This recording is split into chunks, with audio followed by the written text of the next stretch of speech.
Who do you listen to? Who are you speaking to? Who do you surround yourself with? Who are those blessing your intellect? It's very, very important because those people, those individuals, those videos you're watching, those books you're reading, the authors of those books, you're learning from them. They are a type of therapy, counseling for you. Don't just exist without blessing yourself. Hey people, it's your girl Esther Ray, and this is Not Format Village People. I think perspective is actually a gift. It's a gift to have a different perspective to the other person you're having conversations with, and it just makes it all interesting, isn't it? So on this platform, we're going to share personal stories. Be open-minded, listen in, pick what you can pick from it. Do you understand?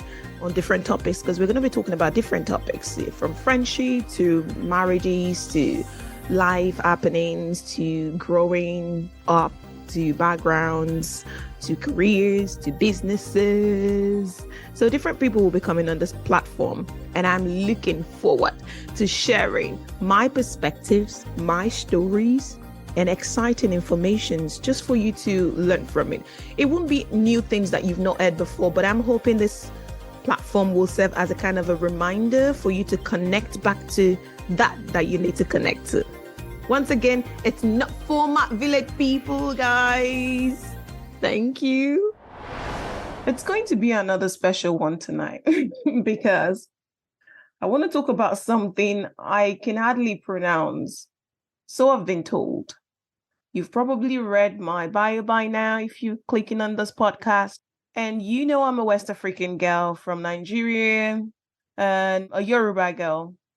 And I am one of that struggle with the letter H. I can't seem to get the right way to pronounce it. And today I want to talk a little bit about healing. Did I get that right? Yeah, before we jump into it, as usual, let's start with the regular ways we do it. Heal yourself. Find yourself, know yourself, correct yourself, see yourself, love yourself, be yourself, and respect yourself. And sisters, misters, please stop looking for happiness in the same place you lost it. Every time your heart is broken, a doorway cracks open to a world full of new beginnings, new opportunities. And the truth of the matter is, if you restore balance in your own self, trust me, you will be contributing immensely to the healing of the world. It's your girl Esther Ray, and this is another episode of Not Format Village People. Yes, it's been a minute. And yeah, it's always good to be behind my Blue Yeti microphone doing what I love to do. And today, you know what? I just wanted to, it's like a kind of a reminder that we all carry baggage. We all carry baggage and we're all looking for healing. So people, take this as a reminder to go and find healing. Yes, heal. I don't know. Am I getting the pronunciation? Anyways, you just have to take tonight as it is. You've got to take today's as it is. I'm recording this at night anyway, so because I said tonight earlier. But yeah, when it comes to healing, there are different ways to address it. That we can heal emotionally, psychological baggages. But yeah, there are a few things obviously that we can always do. And lately, I've just found myself making decisions, and maybe just not lately, but maybe as a result of self-retro, self-awareness. I've looked into some of my decisions, and I noticed that I'm making some decisions and taking some steps as a result of some baggages that I carry. What baggages do you carry? One of my baggages is police phobia. You probably don't know. I'm one of those little girls that have grown into, a woman now. Yeah, grown into a woman now, but I don't like the police. I am actually scared of the police. Yeah. Sometimes when you want to scare little girls, you're like, oh, or little kids generally, be like, we'll report you to the police. Don't say that to me. Don't report me to the police, please, guys. Answer. Yeah.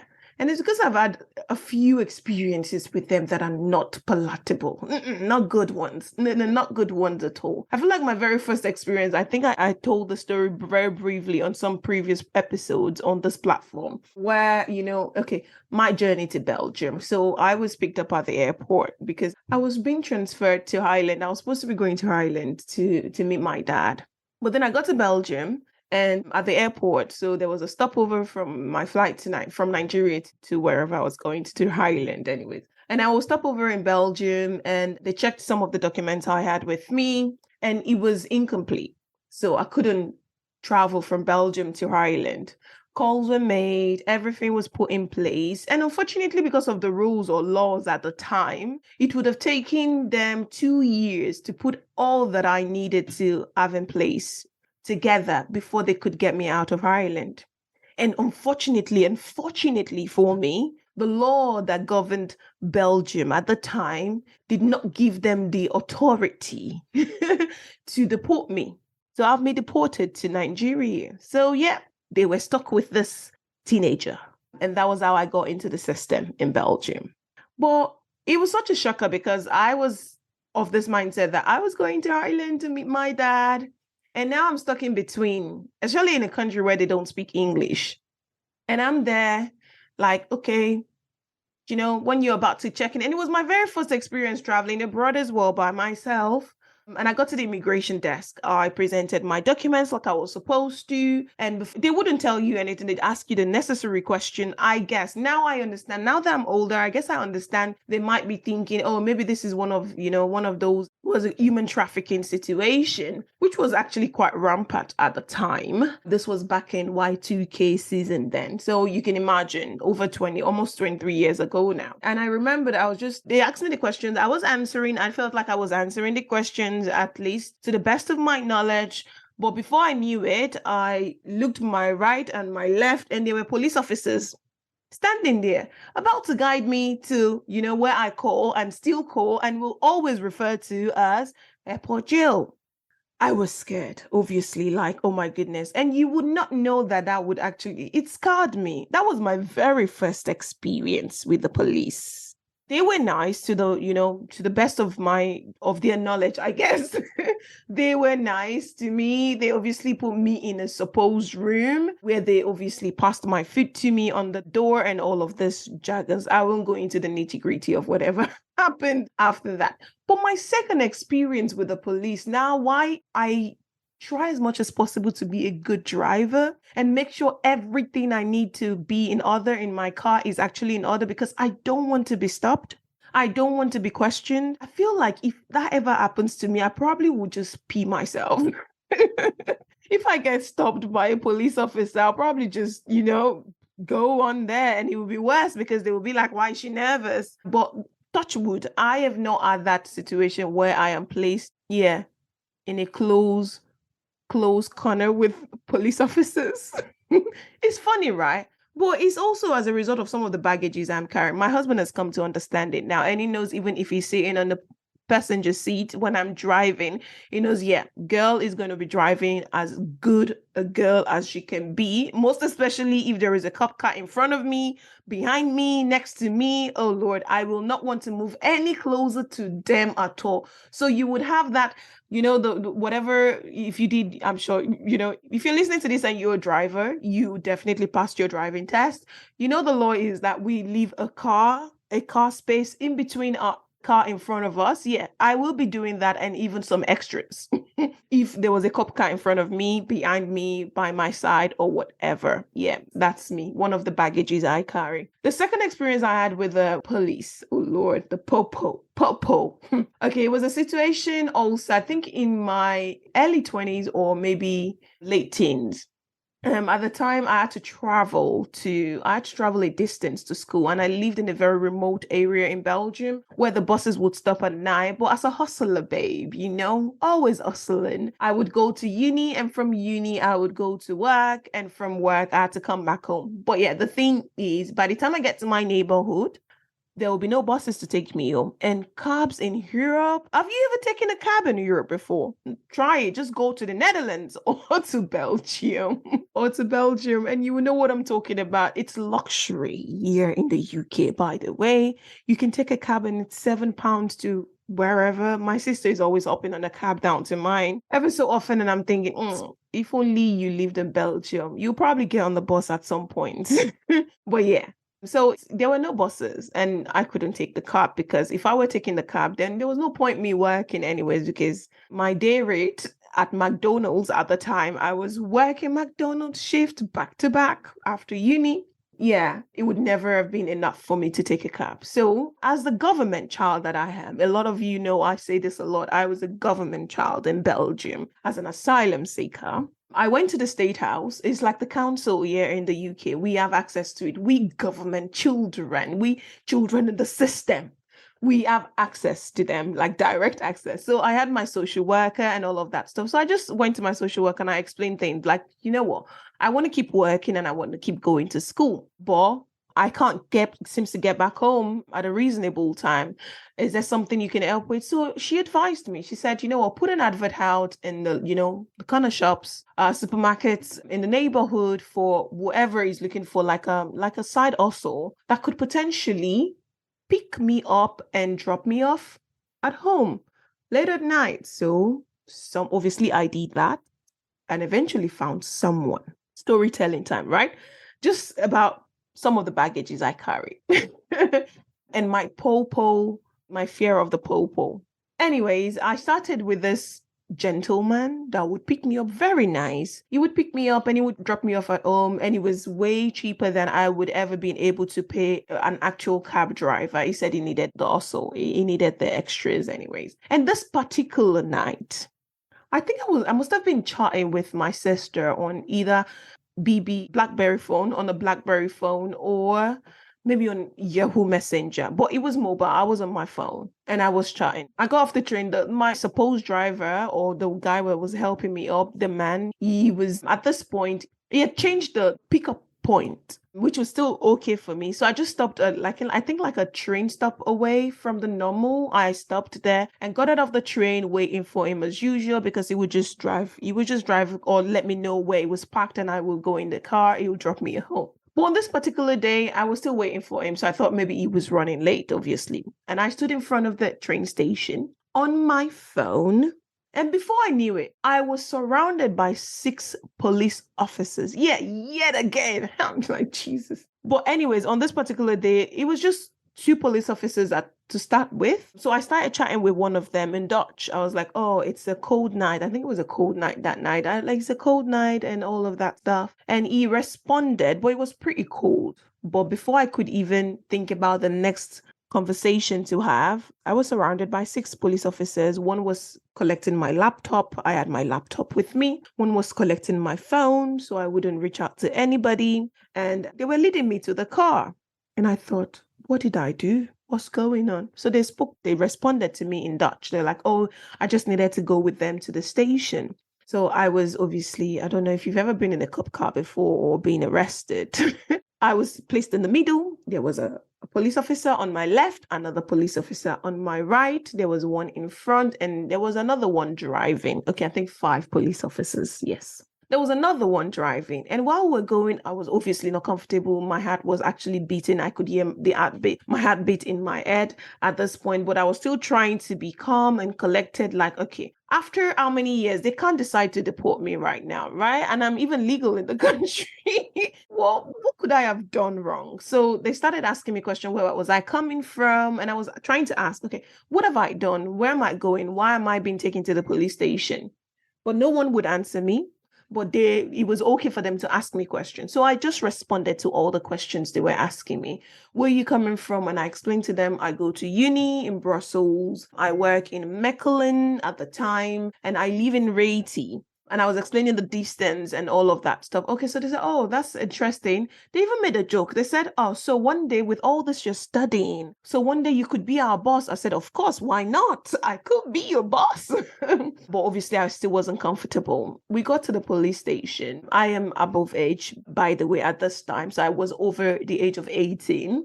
So they had to do every check that they could do, that they needed to do, the cuffing, the bending and squatting and the cuffing. Yes, I had to do all of this. I was already shivering at this point. A very kind police officer still doesn't change my mind about what I feel about them. She then decided to tell me why I was at the station. And she asked if I knew the man that was driving the car that I was about to get into, or that they've been watching us. And I'm like, oh, not really. So I explained the story, I narrated the story, and I told them, oh, my social worker was the one that advised me to do this. But I personally do not know this man. I don't know where he lives.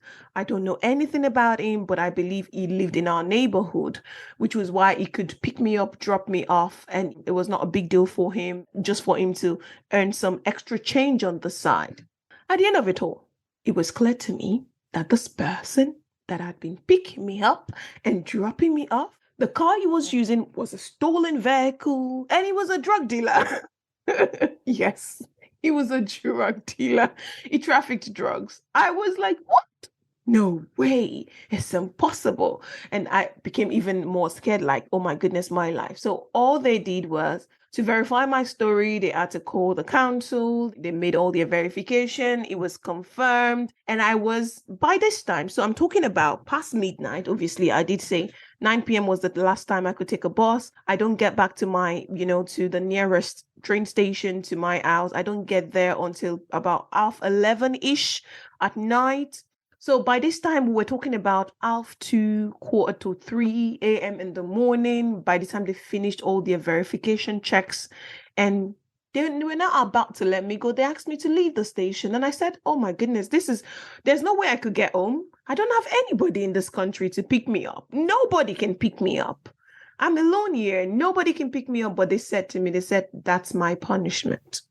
I should have done my verification checks, check the license, check the car, whatever, to make sure that the car belonged to this person, and just be extra careful. So my punishment as a potential, I think I was 19 or 20-year-old young lady, was for the policeman to ask me to leave the station before 3 a.m. in the morning and find my way home. And I still obviously could not afford to take a cab home. But they asked me to leave the station. You have no idea what a works I did before I could get home. I managed to get home that particular day, but see the build-up of this situation, yeah? Another one, another POPO experience I had was on this summer afternoon. I lived on this particular apartment. I lived on the second floor of my apartment, and it was summer. Just how the weather has been so hot in the UK now, and a lot of you are actually leaving your windows open. I did the same thing this beautiful afternoon. And I was just chilling there in my apartment. And oh my goodness, this period, I was actually waiting for those of you that may know, and maybe not. I don't think it's a situation in the UK, but if you're an asylum seeker in Europe, you would get some kind of documents. You would get like an annual document where you then extend it, and then 2 years, and then 3 years, 4 years, 5 years. At this particular point, anyways, between this period, my documentation to stay legal in the country had expired. And I was waiting for a letter to go and renew it. And the letter had been delayed. God knows why.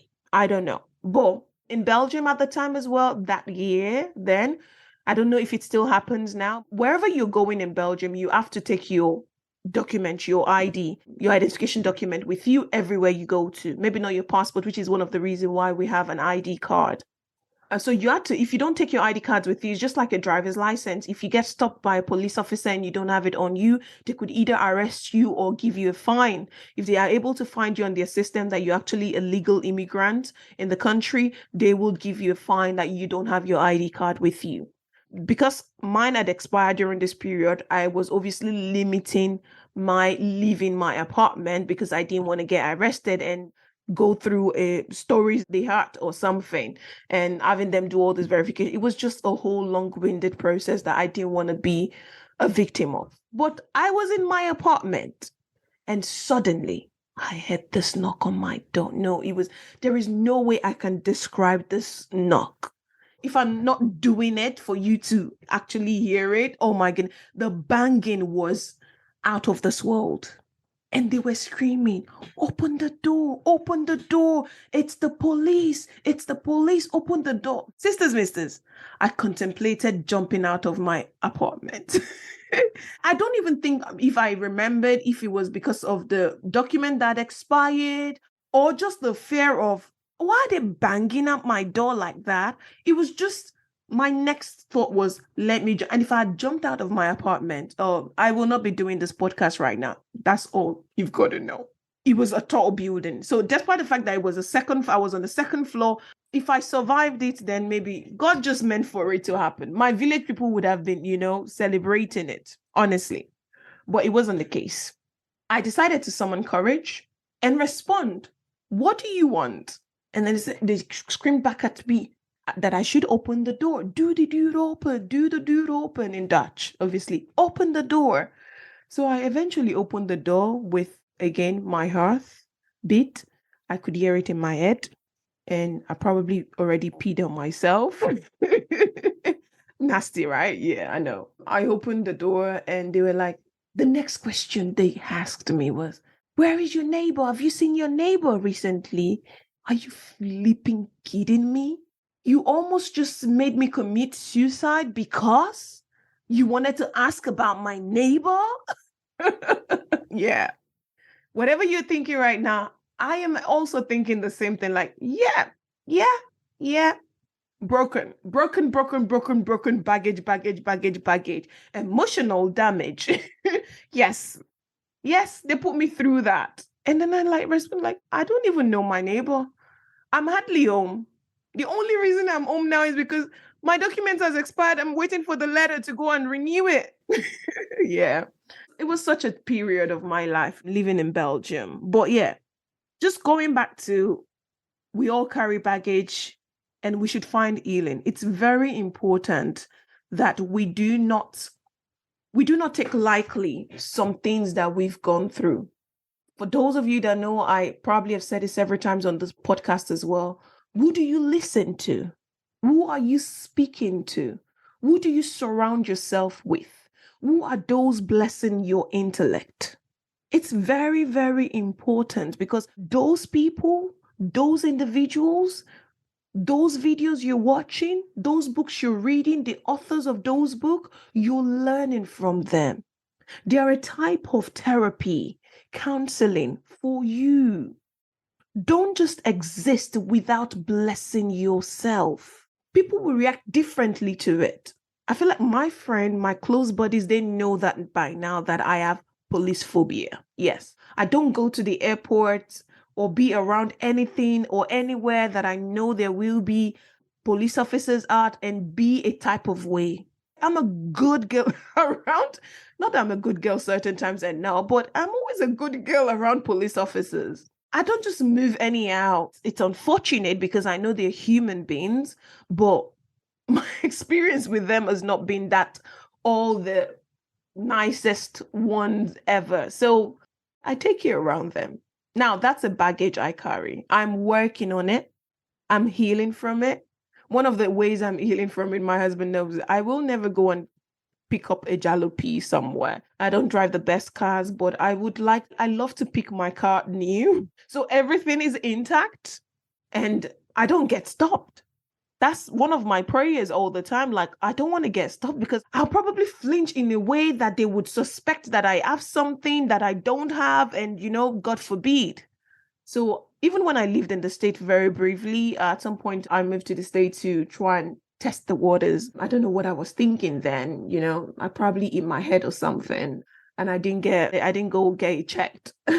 Tried living in the state. It just didn't work out. But even then as well, you wouldn't see me outside just anyhow, just loitering around. No, I wouldn't do that.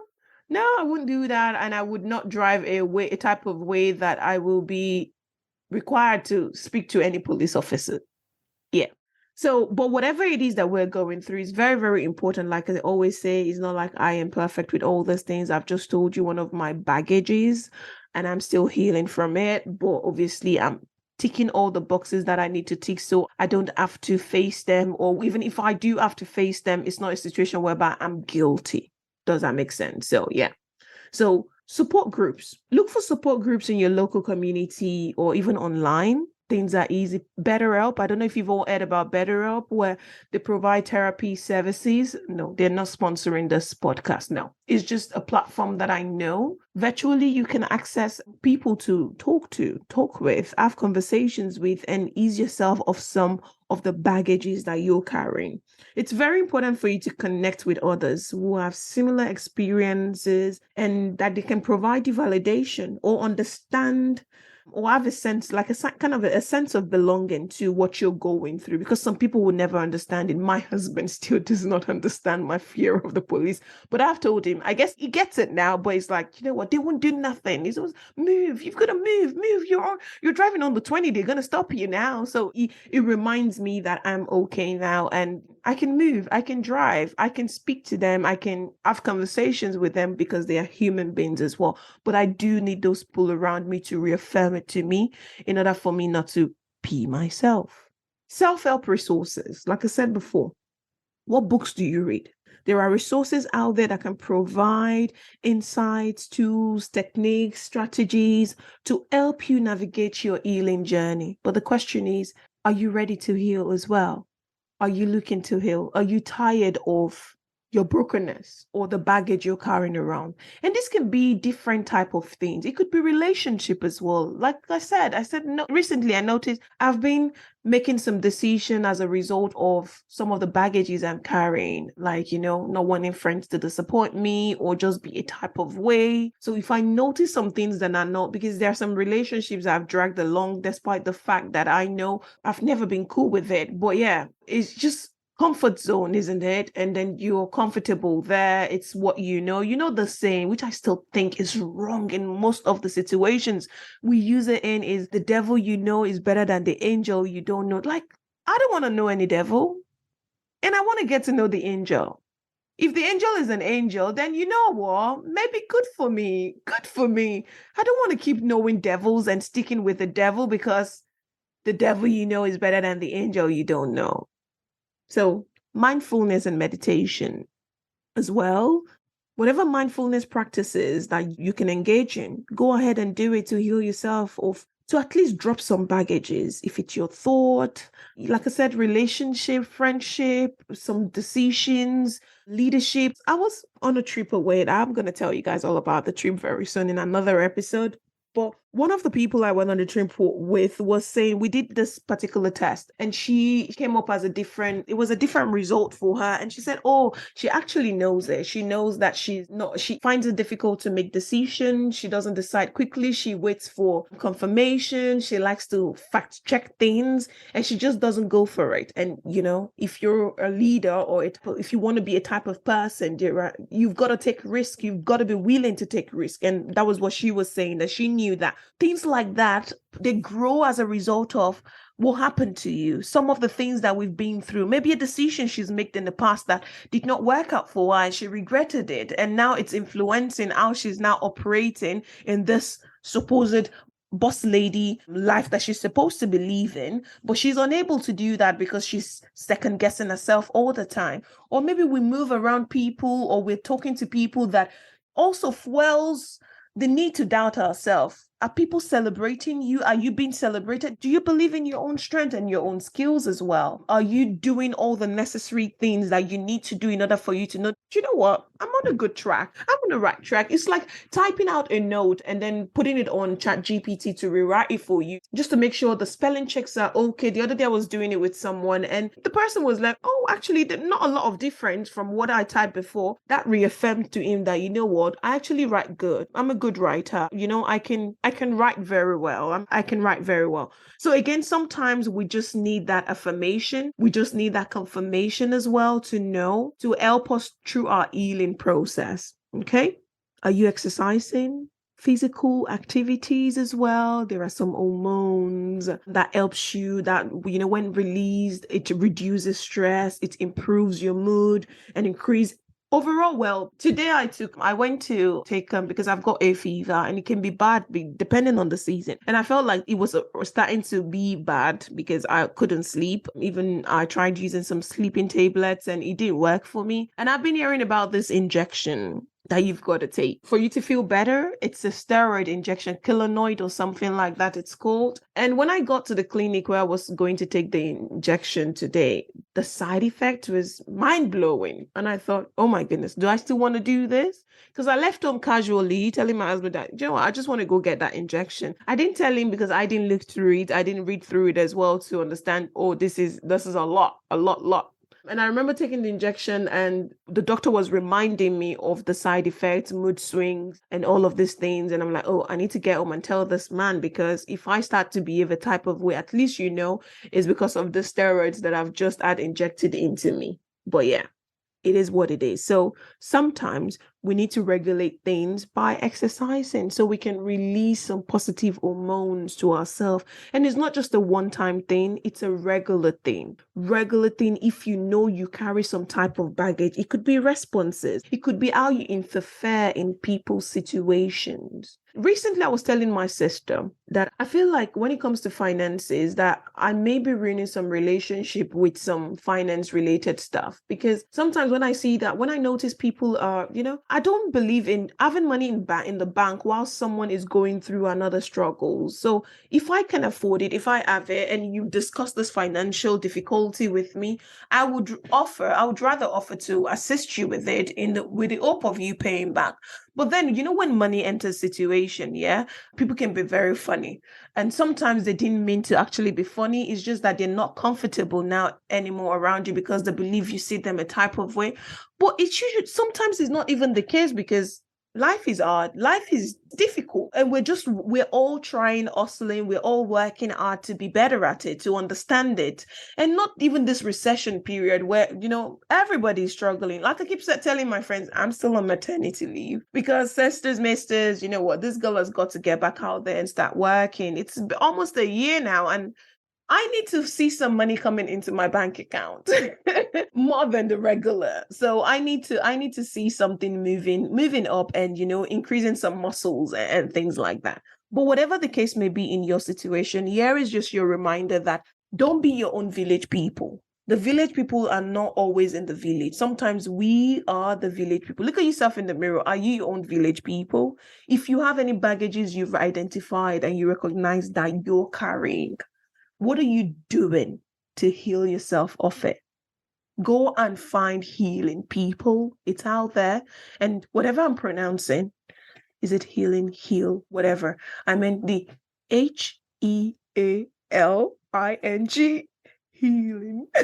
God help us on this journey. I've been doing a lot of listening and trying to help burn this bridge of not being able to pronounce H. But hopefully I'll get there someday. But I'm on the journey as well. And I'm trying to heal. Okay? All right. It's not for my village people again, guys. This is just another episode to remind you that we all carry baggage, whatever the case may be in your situation. Hopefully you resonate with this after listening to it. But please do not forget, follow, like, share with your friends and family, not just with your friends and family, but share with those people you feel like are village people in your situation. And recently, I actually heard someone I thought was one of my village people listens to my podcast. Thank you guys for sending and sharing my podcast with people generally, because if not, some people will not know I have a podcast. Now, that's a joke, but still, thank you all so much for the love that you've been sharing on this platform. It's really encouraging for me to come up here, sit down behind my Blue Yeti microphone and do. Have a blessed day whenever you're listening to this, or afternoon or night. It's your girl, Esther Ray. Bye for now.